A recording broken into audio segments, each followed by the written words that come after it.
Hi, welcome back, or just welcome if you're new. Hi, my name is Nina. I love reading, and today I'm very excited to tell you all about my sports romance recommendation. First of all, I think fall is kinda the best period of time to read sport romances. I think it's right.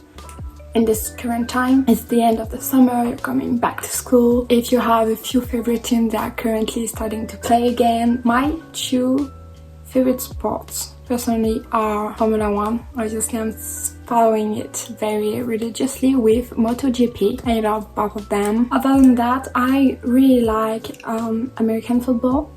Well, football if you're from the US. I don't like soccer, and that's kind of a shame because in France it's kind of a really big thing, and currently we have the Rugby World Cup here, which is exciting. I don't understand any of it, but it's fun. Plus, I'm currently minoring in sports communication and marketing, so I need to learn a lot. Oh yeah, and recently, since January, February, I've started following tennis. Love it. It's kind of nice. What is a sport romance? For me, it is when the main character, the guy, usually, sometimes the girl, it's fun when it's the girl, sometimes both of them are an athlete, or that sport is a very omnipresent thing in the entire book. Like they can be coach, the family is big on food, I don't know.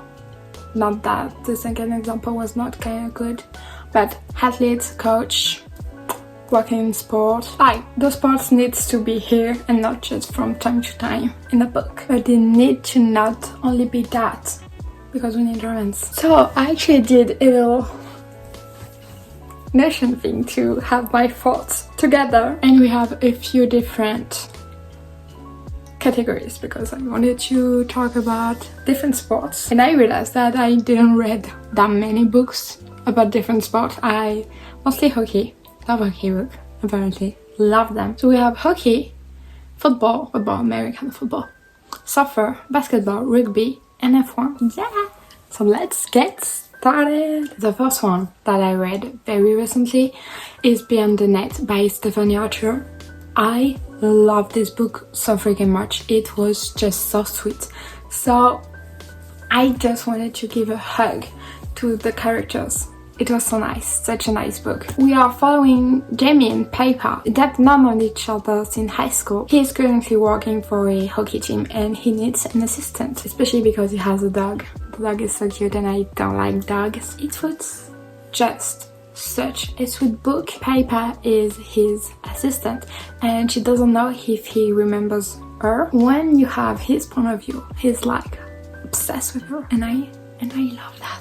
I wrote down he's a goalie, so apparently that stuck with me, the fact that he was a goalie. Then the second book is A Greatest Adventure by...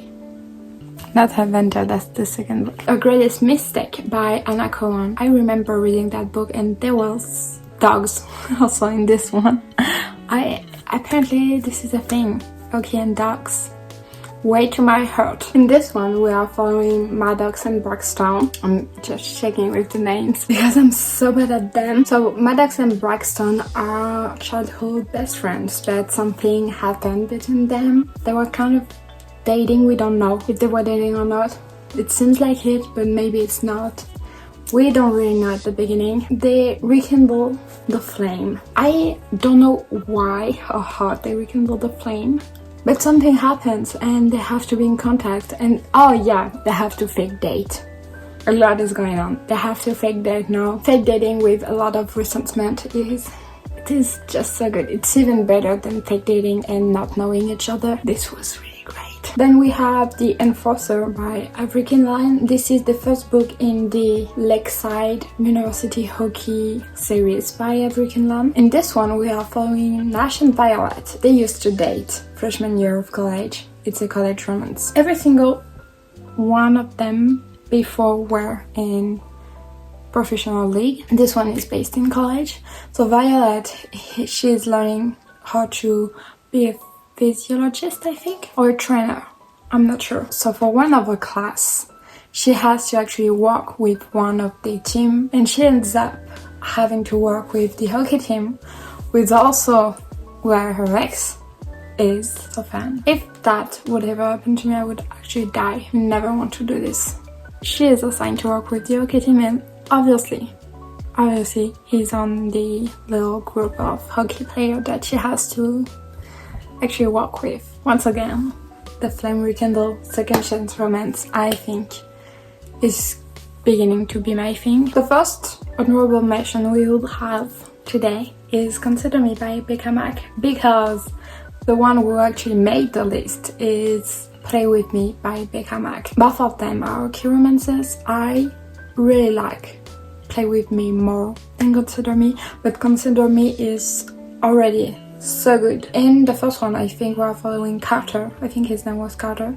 And then this one, we're following his best friend and his sister. The drama, because Carter is actually the captain of the hockey team. It was, I have to put a warning, it was a very, very, very sexual book from what I remember. I wrote it down. Very sexual book.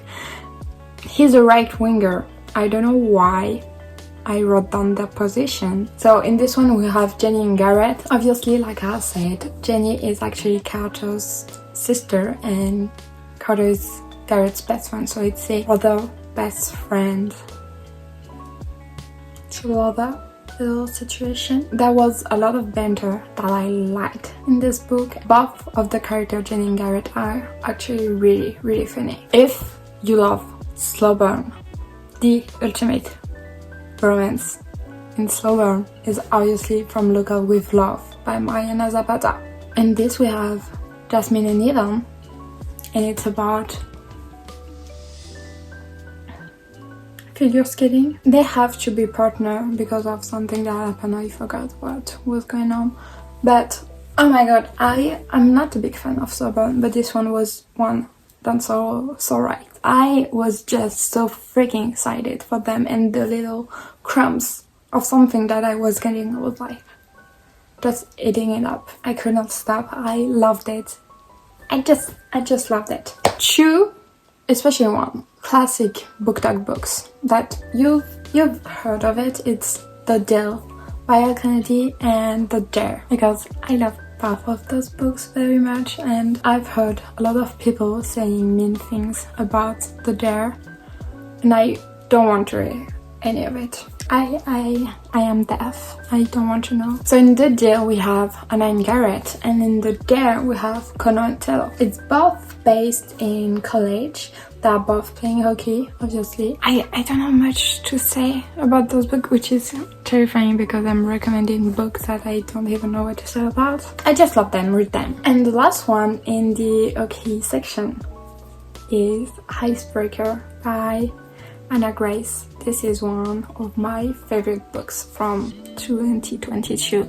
I loved it so freaking much. In this, we are following Nathan and Anastasia.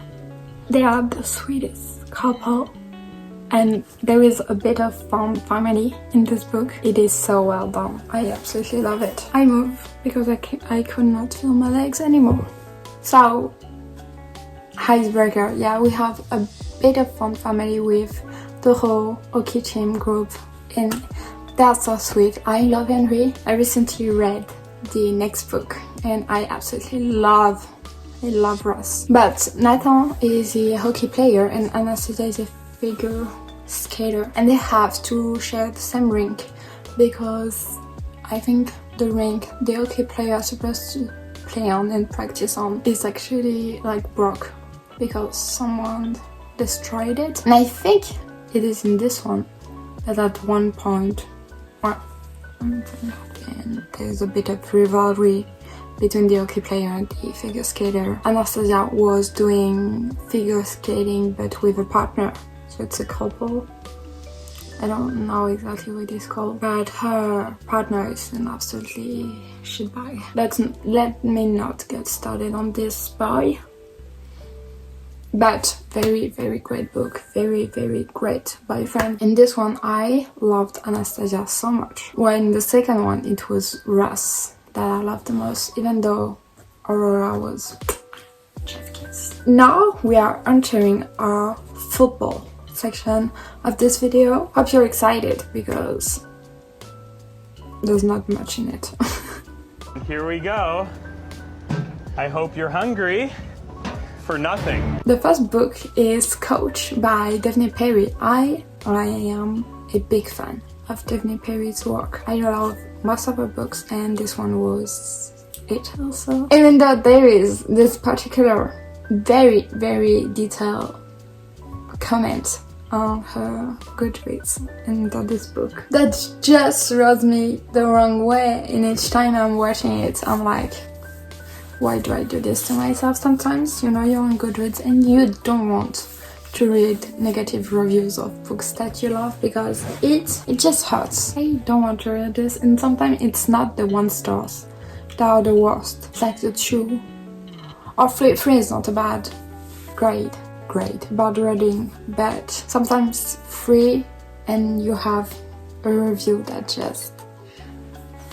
goes for your throat, and it's not good. It is not good. Coach by Daphne Perry. We are following Ford and Millie. They used to know each other once again in college, but for reasons that we don't know yet, they never ended up together and they didn't have contact for 15 years, I think. He's a single dad.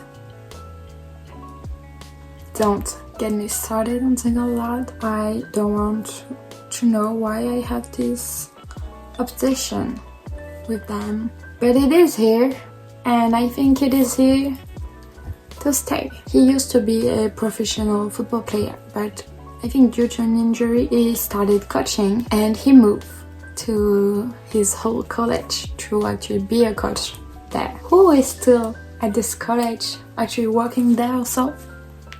Millie is still there, and that's where they rekindle the flame once again. They're not supposed to date co-workers there. A bit of drama. The second and last book actually of this football section of the video is The Fantasy League by Meg Reading. I saw that there was 2 covers for this book, and honestly the cutesy drawing one is so much cuter than the first one. In this we are following Abel and Scarlett. She used to be his cook. Yeah, she was his personal chef, like we say. And he is obviously a football player. Surprise, surprise. She's just done with him. He is barely acknowledging her. I think it's in this one that he's just throwing food that she makes in the morning in the trash, and she doesn't understand what is going on. So she thinks he hates him, or she thinks he hates her. She decides to resign. She just cannot do this anymore, and she wants to start her own business of being a chief. So she decides to resign, and the day she decides to do this, he asks her to be his fake girlfriend. All I have to say is he's actually obsessed with her. Now we have the last 4 categories with only 1 and then 1 only book in each. For the surfer we have The Wrong is Right, and if you've been listening to me you know this was coming because I read this summer.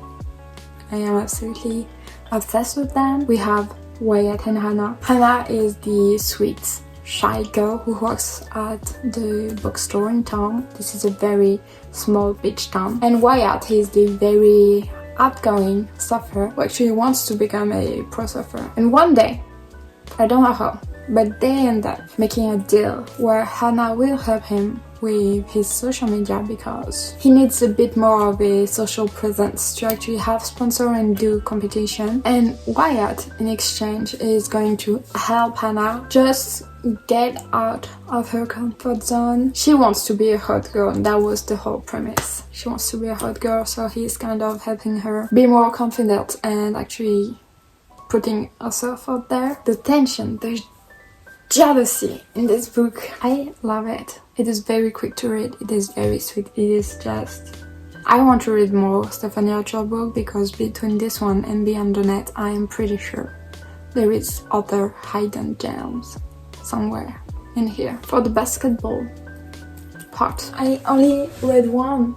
I know I have some, like long shot and everything. This series, I'm supposed to read them.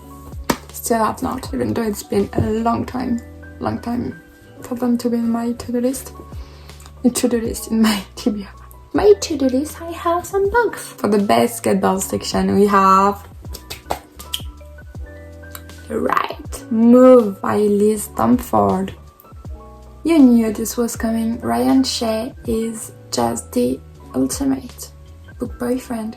We cannot do better than him, and we respect him and we love him for that. It's just incredible. So we have Ryan and Indy, and Indy is actually best friend with Ryan's sister, and she had a bit of a rough path. It was complicated. Ryan's sister asked Ryan to actually leave. Well, she asked him to take Indy with him in his apartment. So Indy is living with her sister, no, her best friend's brother. What makes this book so good is the fact that Ryan is just he's not showing a lot, but at the same time he's doing little, tiny little actions that just makes my heart melt. He is just too freaking sweet. This book is literally in the little actions. You have to pay attention to what is going on. We have rugby now, and I didn't read any book about rugby except for Binding 13. Yeah, I know, it is very surprising. But Chloe Walsh actually did a really good job with this book. If you're one of the few people who still don't know what is Binding 13, I am going to tell you right now. We are following Johnny and Shannon. It is a high school based romance. Very surprising. We love it. It was still very good. Shannon has a very complicated home life. It's not going good, and Johnny is a very promising future rugby player. He is also starting to play with the big leagues, even though he's still in his senior year, I think. I don't know if he has still one more year or if it's the last year for him. So I would definitely check the trigger warning before reading this book, especially the second one. The second one was a bit more heavy. Johnny and Shannon start this relationship by being friends, and there is a lot of protectiveness coming from Johnny towards Shannon, and just the way it flowed, the pace of the relationship, everything was actually very good. I think it was a very well done book, even if it is very scary book to look at because it's a brick. I don't know how pages there is, but it is a lot of them. The last section is Formula 1, obviously, and I have a question for you. I have two questions actually. What are your favorite sport romances, and have you read any F1 romances other than the one I'm gonna tell you about because it's the most well known? And if you've read some and they were good, please tell me because I would love to read some more. So the Formula 1 romance I have is obviously the Dirty Ass series by Lauren Asher. Those one are the first book talk books that I actually read. I'm pretty sure when I started this channel. My favorite one is Collided with Sophie and Liam. This was definitely my favorite one. Then I think it will be Jax and Elena. And Noah and Maya and Santiago and Chloe are at the same level. I didn't love them. It was fine. But Sophie and Liam is really good. And each book has a different trope in them. For Noah and Maya, for example, Noah is actually Maya's rival. But at the same time, he became his co-worker, so it's a bit messy. For Sophie and Liam, it is friends to lovers, and it is amazing. There is a lot of traveling in this one, in the bucket list, and I just love it. Jax and Elena, they're working together. Elena is actually working for Jax, so we have kind of this forced proximity that is going on. And for Santiago and Chloe, it is fake dating, I'm pretty sure. Don't remember much from that one. I would really be open to read other books about F1. I need to do my research on this. And before ending this video, I think an honorable mention that I need to tell you about, because I love that book, even though it's not a romance, but it is a sport-related book. Ouch. And it's Carrie Soto's Bag by Taylor Jenkins Reid. I know I've been talking about this book a lot, but it is one of my favorite books ever, and I would highly suggest you read it. It is so freaking good. If you made it this far into the video, please comment an emoji related to your favorite sports down below. I would love to know what you're watching. Don't forget to subscribe, put a thumbs up, and I will see you very, very soon. Bye!